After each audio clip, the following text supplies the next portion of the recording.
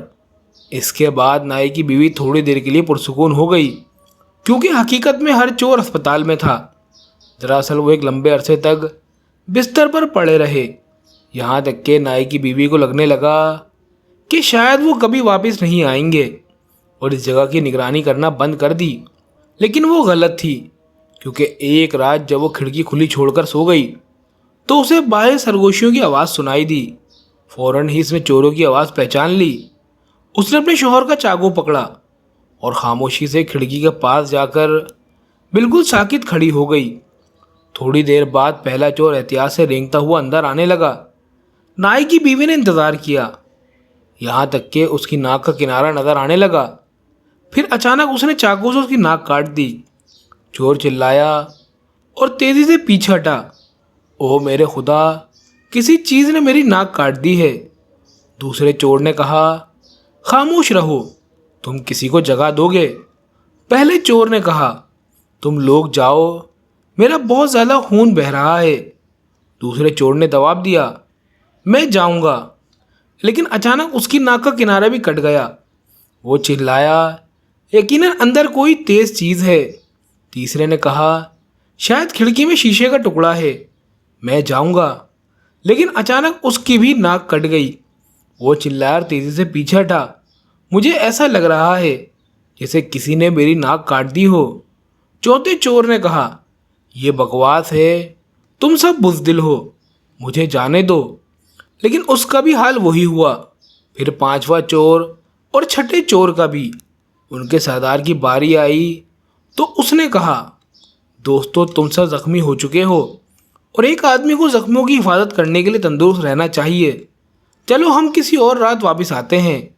اور وہ پیچھے ہٹ گئے۔ اگلے دن جب موسم گرم ہو گیا اور نائی اور اس کی بیوی گھر کے اندر گرمی کی وجہ سے سو نہ سکے تو انہوں نے گھر سے باہر بستر بچھا لیا، کیونکہ وہ یقین رکھتے تھے کہ چور اب واپس نہیں آئیں گے۔ لیکن وہ واپس آئے اور ایک اچھا موقع غنیمت جانا۔ انہوں نے نائی کی بیوی کا بستر کو اٹھا لیا اور اسے اٹھا کر لے گئے۔ جبکہ وہ سو رہی تھی، وہ جاگی تو خود کو 4 کندھوں پر اٹھا ہوا پایا، جبکہ 3 اور اس کے پاس دوڑ رہے تھے۔ اس نے بہت سوچا، لیکن وہ کوئی راستہ نہ پا سکی۔ آخر کار چور ایک بڑے درخت کے نیچے سانس لینے کے لیے رک گئے۔ بجلی کی تیزی سے اس نے ایک شاخ پکڑی جو اس کے ہاتھ کے قریب تھی اور خود کو درخت پر پھینک دیا۔ چادر کو بستر پر چھوڑ دیا جیسے اب بھی وہ اسی میں ہے۔ چور جو بستر اٹھائے ہوئے تھے بولے، آؤ یہاں تھوڑی دیر آرام کریں، ہمارے پاس کافی وقت ہے اور ہم بہت تھک گئے ہیں کیونکہ بستر بہت بھاری ہے۔ نائی کی بیوی نے مشکل سے خود کو ہنستے ہوئے روکا اور اسے بہت خاموش رہنا پڑا تاکہ اس کا راز فاش نہ ہو جائے۔ جب چوروں نے اپنا بوجھ نیچے رکھا تو وہ جھگڑنے لگے، پہلے پہرا کون دے گا؟ آخر کار انہوں نے فیصلہ کیا کہ ان کا سردار یہ کام کرے گا، کیونکہ باقی اب بھی زخمی تھے، اس لیے وہ سو گئے، جبکہ سردار آگے پیچھے چلتا رہا بستر پر نظر رکھے ہوئے۔ نائی کی بیوی اب بھی درخت پر بیٹھی تھی اور اچانک اس کے ذہن میں خیال آیا۔ اس نے اپنی سفید چادر اپنے چہرے پر ڈالی اور آہستہ سے گانا شروع کر دیا۔ چوروں کے سردار نے آنکھیں اٹھائیں اور درخت میں ایک نقاب پوش عورت کو دیکھا۔ بلا شبہ وہ تھوڑا حیران ہوا، لیکن وہ خوبصورت اور مغرور نوجوان ہونے کے نتیجے میں فوراً نتیجہ نکالا کہ یہ ایک پری ہے اور اس کے پیار میں گرفتار ہو گئی ہے۔ اس لیے وہ اسے دیکھتا رہا، انتظار کرتا رہا کہ وہ اس سے بات کرے، لیکن جب وہ گاتی رہی اور اس کی طرف توجہ نہ دی تو وہ رک گیا اور بولا، نیچے آؤ اے خوبصورت، میں تمہیں تکلیف نہیں پہنچاؤں گا۔ لیکن وہ گاتی رہی تو وہ درخت پر چڑھ گیا۔ اس کا دھیان اپنی طرف کرنے پر تل گیا۔ جب وہ اس کے بالکل قریب پہنچا تو اس نے اپنا منہ پھیر لیا اور آہ بھری اس نے نرمی سے پوچھا، کیا بات ہے خوبصورت؟ بلا شبہ تم ایک پری ہو اور میرے پیار میں گرفتار ہو گئی ہو، لیکن اس میں غم کی کوئی بات نہیں ہے۔ نائی کی بیوی نے ایک بار پھر آہ بھرتے ہوئے کہا، میرا خیال ہے تم ایک دھوکے باز ہو، کیونکہ لمبی ناک والے مرد ہمیشہ دھوکے باز ہوتے ہیں، لیکن چوروں کے سردار نے قسم کھائی کہ وہ سب سے سچا آدمی ہے۔ نائی کی بیوی آہ بھرتی رہی اور کہا، تم جھوٹ بول رہے ہو، مجھے یقین ہے۔ پھر اس نے کہا، بس اپنی زبان باہر نکالو، کیونکہ میں ایک پری ہوں، جیسا کہ تم دیکھ سکتے ہو۔ میں صرف تمہاری زبان دیکھ کر بتا سکتی ہوں کہ تم سچ بول رہے ہو یا نہیں۔ چوروں کے سردار نے فوراً اپنی زبان باہر نکالی تو نائی کی بیوی نے اپنے شوہر کے چاقو سے، جو اتفاق سے اس کے پاس تھا، اس کی زبان کا ایک حصہ کاٹ دیا۔ خوف اور درد کی وجہ سے سردار درخت سے نیچے گر گیا۔ اس کے ساتھی جو اس کی گرنے کی آواز سے جاگ گئے تھے چلائے، کیا ہوا؟ لیکن وہ بڑبڑا رہا تھا اور درخت کی طرف اشارہ کر رہا تھا، کیونکہ بغیر زبان کے وہ واضح طور پر بول نہیں سکتا تھا۔ انہوں نے اس کے کان میں دوبارہ چلایا کہ کیا ہوا ہے سردار، لیکن وہ اسی حالت میں رہا، خوفزدہ ہو کر درخت کی طرف اشارہ کرتا رہا۔ ایک چلایا، سردار جادو کا شکار ہو گیا ہے، درخت میں ضرور کوئی بھوت ہے۔ اسی لمحے نائی کی بیوی نے اپنی چادر لہرائی اور چلائی، اور بغیر کسی تاخیر کے چور اپنے سردار کو گھسیٹتے ہوئے خوف کے مارے بھاگ نکلے۔ نائی کی بیوی درخت سے نیچے اتری اور خاموشی سے ایک گھر کی طرف چلی گئی۔ اس کے بعد چوروں نے یہ نتیجہ نکالا کہ طاقت کے ذریعے اپنا مقصد حاصل کرنے کی کوشش کرنا بے فائدہ ہے، اس لیے انہوں نے قانون کا سہارا لے کر اپنا حصہ مانگا۔ لیکن نائی کی بیوی نے اپنا کیس بہت اچھے طریقے سے پیش کیا، اور بادشاہ اس کی ذہانت سے اتنا متاثر ہوا کہ اس نے نائی کو اپنا وزیر بنا لیا، یہ کہتے ہوئے کہ جب تک اس کی بیوی زندہ ہے وہ کوئی احمقانہ حرکت نہیں کرے گا۔